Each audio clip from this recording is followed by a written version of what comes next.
এখন আমরা এই কামারভিটা বুথে বিন্নাগুড়ি অঞ্চলে আমরা বাড়ি বাড়ি গেলাম। ইতিমধ্যে আমাদের বুথ সভাপতি এখানে একজনকে আইডেন্টিফাই করে দিলেন, যিনি সুবল রায়, বাবার নাম হরেন্দ্রনাথ রায়, যিনি এখানেও ভোটার লিস্টে নাম আছে, আবার মানিকগঞ্জেও ভোটার লিস্টে নাম আছে।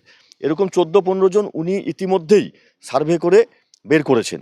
সেই সঙ্গে আমাদের বিভিন্ন অঞ্চল থেকে আমাদের কাছে যে সার্ভে হচ্ছে বুথে বুথে তার তথ্য আসছে। যেমন আমরা 18-র 6 নম্বর বুথে রাজু রায়, একই ব্যক্তির দুটো আইডি আছে, আমরা কাগজগুলো আপনাদের হাতে তুলে দেব। সবিতা রায়, একই মহিলার দুটো আইডি আছে। রাজশ্রী রাহা, একই জনকে একবার মেল একবার ফিমেল দেখিয়ে দুবার ভোটে নাম তোলা হয়েছে। লতিকা রায় আমরা যখন দেখতে গেলাম, লতিকা রায় এই পানিকড়ি অঞ্চলের, একে দেখা যাচ্ছে এর গার্জিয়ানের নামও লতিকা রায়। তো এই জায়গাগুলোয় আমাদের অবজেকশন যে এগুলো সঠিকভাবে যদি একদম যারা নির্বাচনী আধিকারিক আছেন তারা যদি, কারণ অনেক ক্ষেত্রে আমাদের মনে হয় ইচ্ছাকৃতভাবে বিএলওরা এই ভুলগুলো করছে।